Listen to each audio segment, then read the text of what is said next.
제가 모시던 김혜성 의원께서 윤중현 장관께 당시 질의를 했습니다. 뭐라고 질의를 했냐면 예산 주무부처인 기획재정부가 장관 결재도 받지 않은 상태에서 시스템 개발에 소요되는 1차년도 예산 5억 5,400만 원을 국회에 예산 승인을 해달라고 요청했느냐.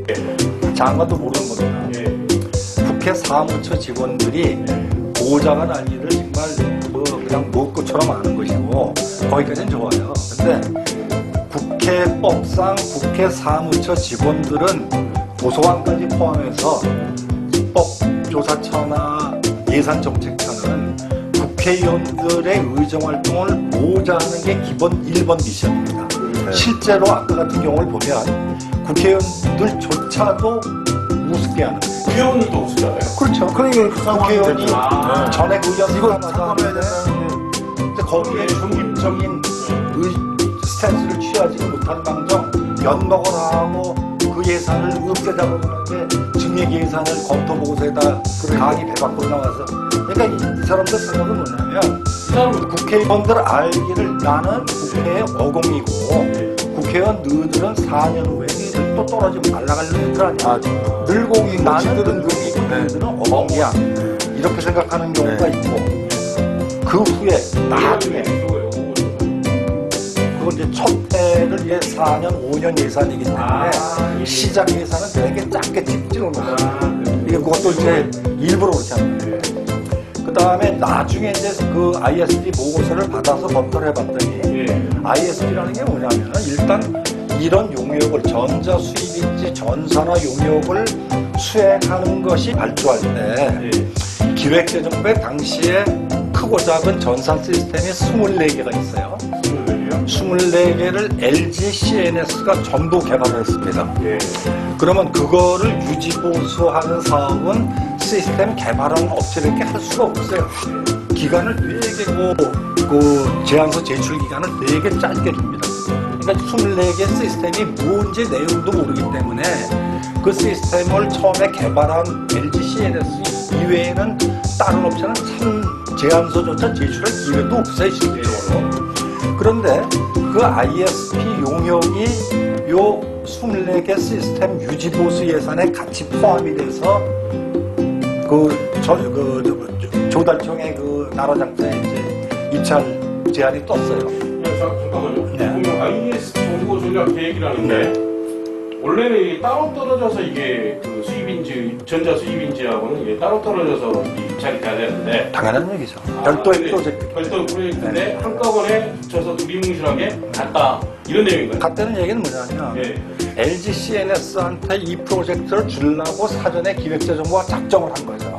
그런 의미가 그러면은 이걸 별도의 프로젝트로 뺐더라면 다른 회사들도 참여해서 예산 금액이 굉장히 줄어들 수도 있었어요. 근데 이건 처음부터 짜고 치는 고스톱인 거죠. LG CNS 이외에는 이거를 참여하지 마라 하고 간접적으로 공고한 거나 기획재정부가 그 앞자리 정도 준 거예요? 앞자리가 아니라 당사자죠. 앞자리가. 자, 그런데 이제 이렇게 이 ISP 용역 보고서가 나와 있더라고요. 그래서 그걸 알고 자료 요청을 했더니 끝까지 안 내놔요. 자료 제출을 안 합니다. 보좌관인데 그 해당 이원의 보좌관인데도 안 주신다는 그게 이제 그 기획재정부의 끝발입니다. 나중에 받았어요. 그거 조금 이따 말씀.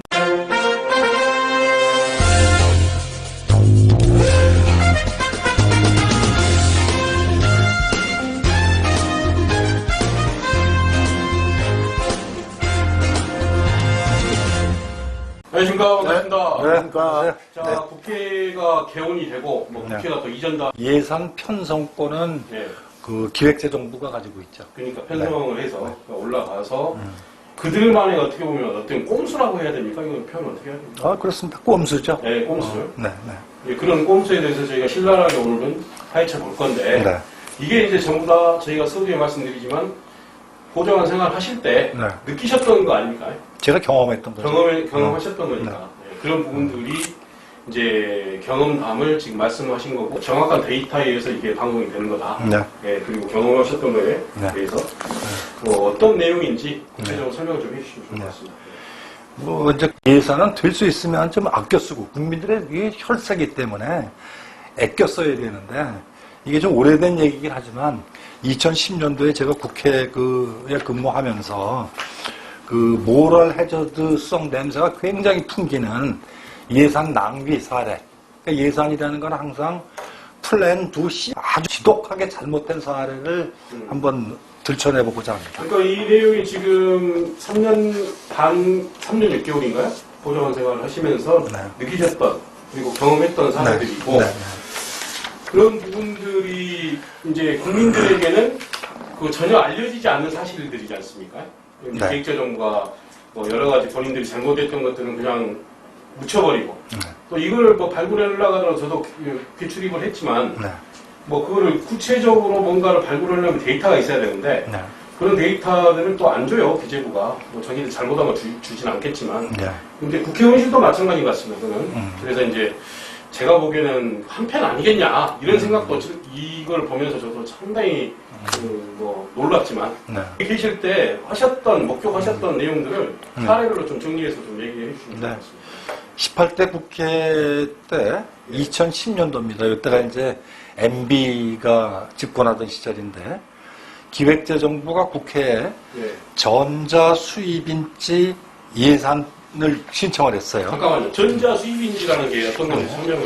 우리 왜 이렇게 저 법원에다가 이렇게 네. 소장 제출하고 그럴 때 수입인지 붙여야 되잖아요. 옛날에. 그다음에 그렇게. 자동차 시험 보면 옛날에 그 그렇습니다. 종이 붙이던 네, 거. 네, 예. 그런 거라고. 그거를 이제 자동화를 하는 아. 예산이 신청이 들어왔어요. 예. 근데 이렇게 정부에서 이런 IT 프로젝트를 하려고 그러면 예. 정보 전략 계획이라고 합니다. Information Strategy Planning. 예. 요런 용역을 발주를 해야 되는데 예. 요 용역을 발주할 때 예. 기획재정부에 당시에 크고 작은 전산 시스템이 24개가 있어요. 24개요? 24개를 LG CNS가 전부 개발을 했습니다. 예. 그러면 그거를 유지보수하는 사업은 시스템 개발하는 업체를 할 수가 없어요. 예. 기간을 되게 그 제안서 제출 기간을 되게 짧게 줍니다. 그러니까 24개 시스템이 뭔지 내용도 모르기 때문에 그 시스템을 처음에 개발한 LG CNS 이외에는 다른 업체는 참 제안서조차 제출할 기회도 없어요, 실질적으로. 예. 그런데 그 ISP 용역이 요 24개 시스템 유지보수 예산에 같이 포함이 돼서 조달청의 그 나라장터에 이제 입찰 제안이 떴어요. 야, 잠깐만요. 네. 그러면 IS 정보 전략 계획이라는 게 네. 원래는 이게 따로 떨어져서 이게 그 수입인지 전자 수입인지하고는 이게 따로 떨어져서 이게 입찰이 돼야 되는데 당연한 얘기죠. 별도의 근데 프로젝트기 때문에. 별도 프로젝트인데 네. 한꺼번에 붙여서 두리뭉실하게 갔다 이런 내용인가요? 같다는 얘기는 뭐냐면 네. LG CNS한테 이 프로젝트를 주려고 사전에 기획재정부가 작정을 한 거죠. 아 그런 의미가 네. 그러면은 네. 이걸 별도의 프로젝트로 뺐더라면 예. 다른 회사들도 참여해서 아. 예산 금액이 굉장히 줄어들 수도 있었어요. 예. 근데 이건 처음부터 짜고 치는 고스톱인 거죠. 아, LG CNS 이외에는 이거를 참여하지 마라 하고 간접적으로 공고한 거나 기획재정부가 그러면 그 앞잡이 노릇을 한 거예요? 앞자리가 아니라 당사자죠. 앞자리가 아니라. 예. 자, 그런데 이제 이렇게 이 ISP 용역 보고서가 나와 있더라고요. 예. 그래서 그걸 알고 자료 요청을 했더니 예. 끝까지 안 내놔요. 자료 제출을 안 합니다. 뭐 보좌관인데 그 해당 이혼의 보좌관인데도 안 주신다는 얘기. 그게 이제 그 기획재정부의 끝발입니다. 아. 나중에 받았어요. 그거 조금 이따 말씀드릴 텐데. 예. 그래가지고 그 ISP 예산이 ISP 보고서를 제가 보지 못한 상황이에요. 예. 그래서 그 상황에서 그때 2010년 11월 10일자 예. 요 이제 기획재정위원회 전체 회의에서 예. 제가 모시던 김혜성 의원께서 윤중현 장관께 당시 예. 질의를 했습니다. 뭐라고 질의를 했냐면 예. 예산 주무부처인 기획재정부가 예. 장관 결재도 받지 않은 상태에서 예. 시스템 개발에 소요되는 1차년도 예산 5억 5,400만 원을 국회에 예산 승인을 해달라고 요청했느냐고 따져 물었어요. 예. 장관도 모르는 겁니다. 예. 그리고 그 후에 나중에 줘요. 5억 5,400이. 그건 이제 첫 해를 이제 4년, 5년 예산이기 때문에 예. 시작 예산은 되게 작게 찝찍어 놓습니다. 이게 그것도 이제 일부러 그렇게 한 겁니다. 예. 그 다음에 나중에 이제 그 ISP 보고서를 받아서 검토를 해봤더니 예. ISP라는 게 뭐냐면은 일단 이런 용역을 전자 수입인지 전선화 용역을 수행하는 것이 경제적으로 타당하느냐 하는 판단이 첫 번째입니다. 그 판단을 하려고 그러면 예. 비용 세이빙 되는 금액과 투자 금액을 비교를 해야 돼요. 그래야 되겠죠. 그런데 비용 들어가는 돈에 예. 만약에 전자 수입인지를 만약에 카드로 긁는다. 예. 그럼 카드 수수료가 들어가야 되잖아요. 예. 그 다음에 그게 이제 수입인지가 소액인 경우에는 예. 휴대폰 결제를 하는 사람들이 많을 겁니다. 예. 그런데 그런 결제 수수료가 없어요. 그 다음에 ISP 보고서에 보니까 요 키오스크 가지고 키오스크를 통해서 요걸 전자 수입인지를 발행하겠다는 얘기인데 우리 인감증명 뛸 때 옛날에는 수입증지 사서 붙였습니다. 그렇습니다. 예. 지금 어떡합니까? 지금은 그냥 자동으로 찍혀 나옵니다. 쭉 하면 그냥 거기서 네, 찍히잖아요. 스탬프로 찍혀 나오죠. 그 찍히면은 네. 수입인지를 꼭 전자적으로 우리가 지하철 표 나오듯 받아서 붙여야 됩니까? 아니요, 그냥 하는 거죠.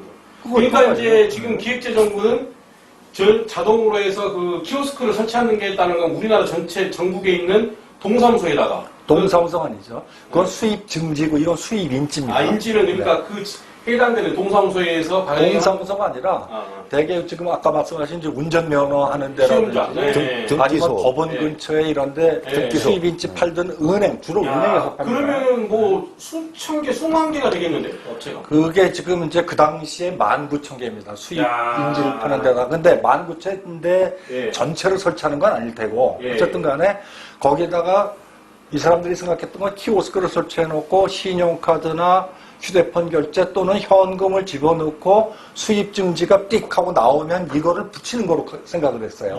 그러면은 예. 신용카드를 결제했을 때 신용카드 수수료가 분명히 들어가야 할 텐데 그렇죠. 그 비용 뺐어요. 예. 그 다음에 휴대폰 결제를 하게 되면 수수료가 보통 8%가 나갑니다. 예. 그 8%도 뺐어요, 비용을. 예. 그 다음에 거기서 현금이 들어가잖아요? 그럼 현금을 누가 빼서 씌워서 국고 입금을 해야 되지 않겠어요? 네. 그렇죠. 그러면 그 현성 비용이 어마어마하게 들어갑니다. 사람 인건비가 들어가야 되기 때문에 그런 비용들을 다 빼고 수지 분석을 한 거예요. 그래서 이건 엉터리다. 이렇게 수지 분석한 거는 키오스크도 필요도 없는 것이고 그걸 왜 설치를 하려고 그러느냐. 그랬더니 그 당시에 이제 윤지현 장관께서 답변을 뭐라고 그러냐면 본인도 낯선 이야기다. 이 얘기는 뭐냐면 아예 처음 들어보는 얘기다는 얘기예요. 금시초문이라는 얘기예요.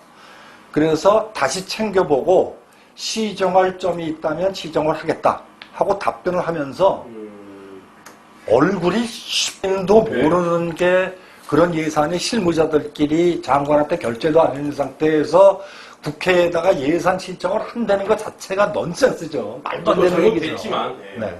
이렇게 황당한 예산을 편성을 국회 요청을 했고 또 내부 결제도 받지도 않았어요, 이 사람들이.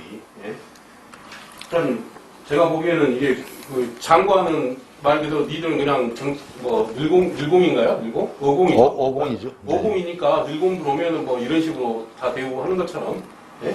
그런 거 아니겠습니까? 어떻게 장관을 생각하십니까? 예. 그래도 주무 담당 장관은 그렇게 갖고 윤주현 장관은 기재부 장관 기재부 출신 아닙니까? 기재부 출신이죠. 그러면 저기 어공 그분도 늘공 아닌가요? 근데 장관이야 뭐 대통령이 뭐 맘만 늘공이었다 어공이 된 거죠. 몇 년 있다 니는 네. 가니까 네. 이제 그냥 개무시해 무섭게 한 거죠. 무섭게 한 거죠. 네. 야, 참 그 얘기 좀 해주시죠. 어떻게 생각하십니까? 우리 저기 항목에 있는 전체를 다 파악하지 못할 거 아니겠어요? 그렇죠. 그런데 네. 제가 거꾸로 생각을 해보면 네. 이제 장관이 이렇게 망신을 당했어요. 네. 그럼 자기 집무실에 가서 네. 야 이거 뭐야 하고 따지면 지난번에 몇 페이지 다 보고 한 건데 왜 그걸 기억 못 하시고 그러십니까? 라고 하는 게 그 사람들 습성입니다. 어공들의. 어공들의. 네. 그러니까는 이만큼 갖다 주고 이걸 보라는 거예요. 네. 그럼 이걸 다 어떻게 봅니까? 핵심적인 내용을 정리해서 정리하고 네, 이렇게 보고를 해야 되는데 그렇게 보고 안 한다. 그건 아닙니다. 그건 그렇습니까? 아니고 네. 요거는 신규 편성 예산이에요. 신규. 신규 편성 예산은 별도의 기한을 해가지고 그래야 별도의 되겠네. 장관 결제를 네. 받아야 됩니다. 네. 그 결제를 받지 않은 상황이에요. 요게 첫 해년도는 5억밖에 안 됐지만 조금 이따 나오겠지만 이게 247억 4년 동안에 247억짜리 예산이에요. 네. 247억짜리 예산을 장관 결재를 안 받는다 넌센스입니다.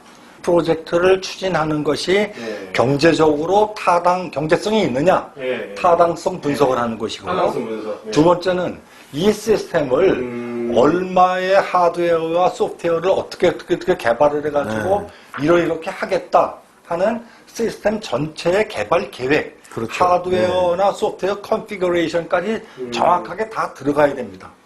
그러니까 그런 내용이기 때문에 이거는 아까 스펙을 넣는 게 아니라 ISP에 그렇게 그림이 들어가 있잖아요. 예. 그럼 그 내용이 그대로 입찰 제안서 기재부에 뭐 사무관 정도면 뭐 중앙부처에 어느 정도 위치까지 사무관 부처면은 예. 뭐 이렇게 이제 있는 얘기예요. 있는 예. 얘기가 예.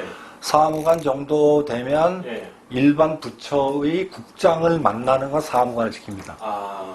그게 그 다음에 이제 훈련시키고. 과장 정도 되면 예. 일반 부처의 차관급 정도를 예. 만날 수 있게 이렇게 일부러 예. 내부에서 훈련을 시킨다는 얘기가 있어요. 바깥에서 들린 얘기인데 이때는 기재부 예산실 사람들 어떤 뭐라고 그러나 목소리 한마디 한마디가 예. 일반 부처에 있는 공무원들 과장국장 하나 모가지를 왔다 갔다 좌우할 수 있는. 지금도 그럽니까? 그렇죠. 예산이 없는 공무원은 그건 끝발이 그렇죠. 하나도 없는 네. 거예요. 우리 국민들은 근데 그걸 모르잖아요. 왜 모릅니까? 다 알죠. 아니 우리 소장님께서는 아셔서 저도 이 정도 끝발일 줄은 몰랐는데. 일반적인 국민은 당연히 쓰는 몫은 그 공무원들한테 네. 각 부처에 자동으로 내려오겠지 네. 라고 생각을 하죠. 그러니까 이게 뭐냐면 예. 지가 이렇게 이런 짓을 하면서 네. 다른 부처의 예산 심사한다는 게 옛말에 그런 말이 있잖아요. 네. 뭐 묻은 개가 뭐 묻은 게 네. 나무랜다는 말이 있잖아요. 그러니까요. 예. 네. 그러니까 이게 기획재정부가 할 일은 아닌 것이죠. 그러니까 이제 저도 이제 한 예로 뭔 제보를 받았냐면 기자한테 어디 부처에 네. 있는 거기도 이제 공무 현직에 있습니다. 이제 현직에 있는데 그분이 이제 농업 관련된 예산이에요. 네. 근데 기재부에 담당하는 뭡니까 뭐 과장인가 이게 이제 원래 구급도 출발한 과장의 그 예편하죠, 그죠? 과장까지 들어가기 뭐, 힘듭니다. 뭐, 정가대우 차원에서 예산을 주는 경우를 제가 봤어요. 근데 그거는 해보니까 제가 이제 취재를 계속 해보니까 그분이 이게 연구 영역인데 거기밖에 없어 단체가 줄 때가. 그래서 하다가 이게 뭐 특혜가 뭐다 이게 말이 안 되는 거야. 이게 왜냐면 그 부처하고 여기는 이 사람밖에 안 되는 거예요. 그러니까 또 그런 것만 찾아서 주더라고요. 말이 안 나오는 것만. 이게 정가대우 차원에서. 그런 사안들이 예. 조금 전문성을 가지고 유심히 들여다보면 예. 세법 안에도 예. 그런 요소들이 무지하게 많아요. 그러니까요. 스펙만 정확하게 보면 요거 할 줄 아는 데는 조회수밖에 없다는 걸 그 그러니까요. 업계 사람들은 다 압니다. 지금 원자력 저기 야당이 떠들지만은 네. 원자력 발전소도 마찬가지입니다. 원자력 발전소 제가 몇 건 제보를 받았는데 그 회사밖에 없어 할 때가. 그래서 그런 예산을 근데 이제 더 심한 게 뭐냐면은 그 회사밖에 없는데 그 원자력 발전소의 그 원자력 부품 있잖아요, 부품. 네. 그걸 가짜로 넣어버리는 거야. 그러고 문제가 생겼지 않습니까, 저번에. 네. 네, 그게 이제 그런 거거든요.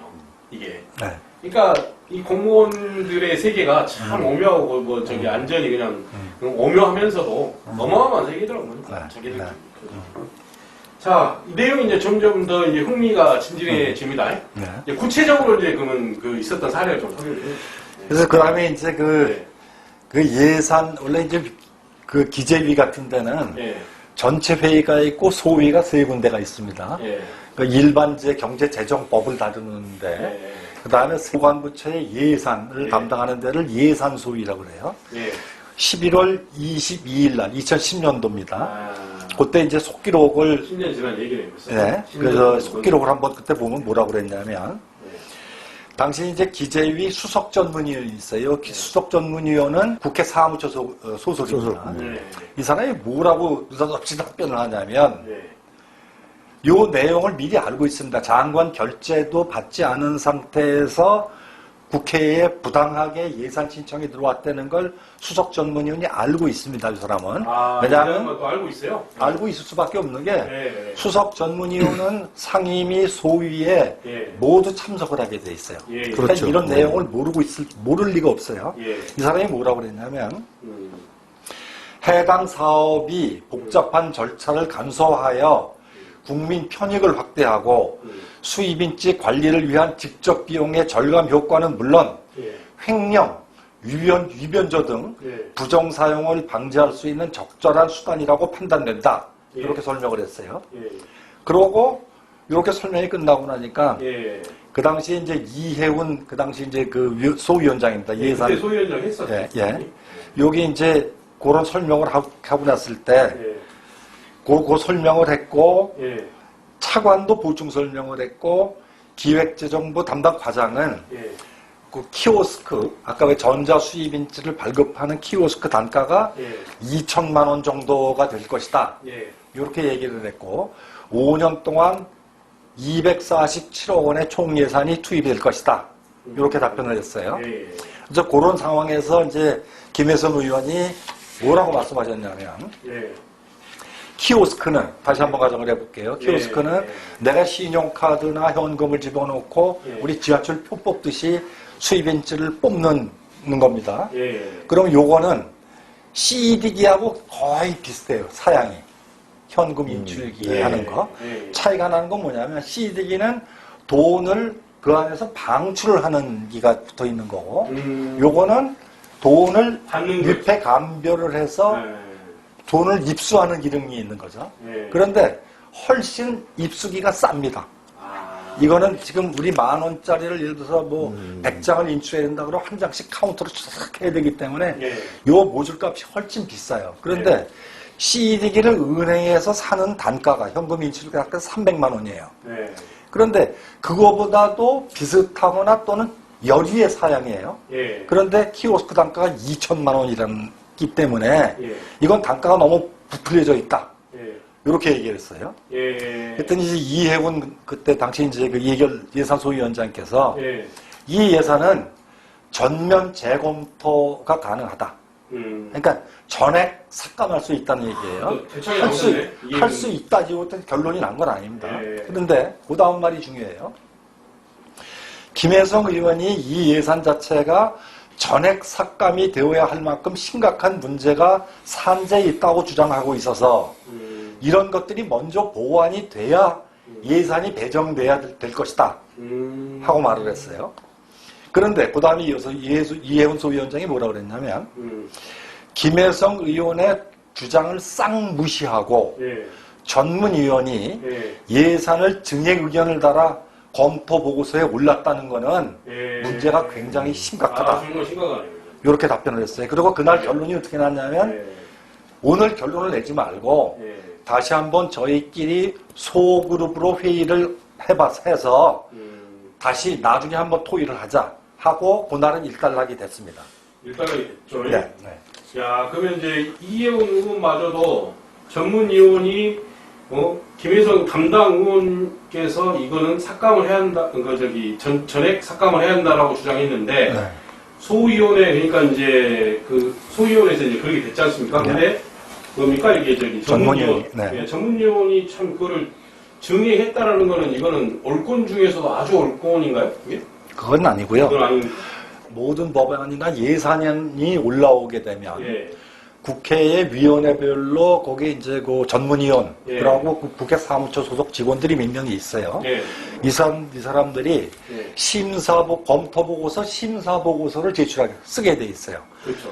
요때 어떤 법안이든 국회 전문위원들이 그 펜대 하나에 국회의원들의 법안이나 예산안이 굉장히 힘을 잃기도 하고 힘을 받기도 해요. 어떻게 보면 전문위원들은 국회의원들의 의정활동을 보좌하는 스텝인데 거꾸로 실질적으로는 국회의원들이 전문위원들 눈치를 보는 경우가 많아요. 그런데 국회의원이 예산을 전액 없애자, 삭감하자 하는데 검토 의견에다가 증액 의견을 단대는 건 간이 배 밖으로 나온 거죠. 그러니까요. 공수장님은 이런 사례가 이 전문위원이라는 거는 예. 국회 사무처 기재위의 예. 전문위원이거든요. 그렇죠, 그렇죠. 이 사람이 국회의원이 예산을 갖다가 이거는 심각하니까 문제가 있으면 저는 삭감할 수도 있다. 반으로 라는 예산을 올려서 더 그러니까 주자. 오히려 더 줘야 된다. 야, 이 사람은 참 이거, 대단하네요, 보니까. 누구지 한번 찾아봐야 되겠네요. 아 진짜 뭐 대단해요. 세금이 예. 퇴직했습니다, 지금. 때리겠습니다. 네. 그러면 동네 가서 멱살이라도 한번 잡아봤으면 좋겠어요. 아니 이 사람들은 그 지 돈이라고 이렇게 했겠어요? 지 아니, 그러니까 돈이라고. 돈이 아니고 일종의 숫자로 보는 것 같아요. 돈을 숫자로. 예산을 보니까 그리고 그런 돈들이 예. 화수분 아닙니까? 언제든지 오늘도 그러니까. 나오고 내년에도 나오고 국민들이 주머니가 화수분이라고 생각하는 것 같아요. 근데 이분들이 무슨 저기 상당히 고시 출신이라고 우리 소장님 그러셨잖아요. 예. 이게 지금 뭐 사시나 뭐 외무고시 이런 네. 거하고 비등 그거에 뭐 그러니까 입법고시라고 입법고시라고 해가지고. 예. 그러니까 이게 뭐 오히려 이제 해당 국회의원들을 가리키려고 상투 붙잡고 애들이 그러니까. 상투 자꾸 뭐 올라가고. 잡고 한다고 하는 말 있지 않습니까? 네. 참 진짜 짜증나네. 아 진짜 그러면 국회의원 앉아서 뭐하라 했습니까? 전문위원만 두면 되겠네, 국회는. 내가 봤을 때. 그렇죠. 전문위원만 전문위원 두고 저기. 국회의원 왜 합니까? 시키고. 예. 네. 그러면 국회의원 국회의원 정부하고. 야 이거 그러니까 이제 고시 출신들이라 이렇게 서로 통하는 모양이에요. 기재부 고시도 상당히 세다잖아요. 이게 예. 국회 사무처 예, 그 입법조사, 거기 입법부 고시도 세다고 그러시니까. 그러니까 거기가 세다 하더라고요. 우리 생긴 사람들끼리 뭐 해먹겠다 이겁니까?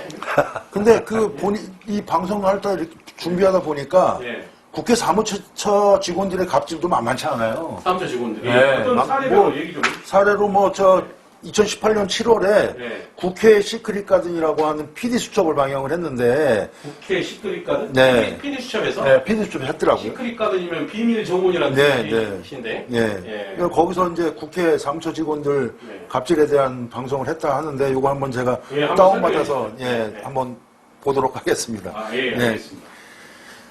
보좌관들은 그 전까지만 해도 국회의원 가방 먹지. 이거 뭐 설마 그렇게 생각해요? 그렇게 지금도 그래요. 그렇게 생각하는 거로 일반인도 그렇게 생각을 많이 해요. 일반인들. 일반인들. 오신 분들은 특히나 아니야. 그럴 수 있겠네요. 국회 보좌관. 국회 보좌관, 국회의원 보좌관을. 근데 그 당시에 보좌관 생활을 하실 때 뵈니까 네. 그건 아닌 것 같다라고 하는데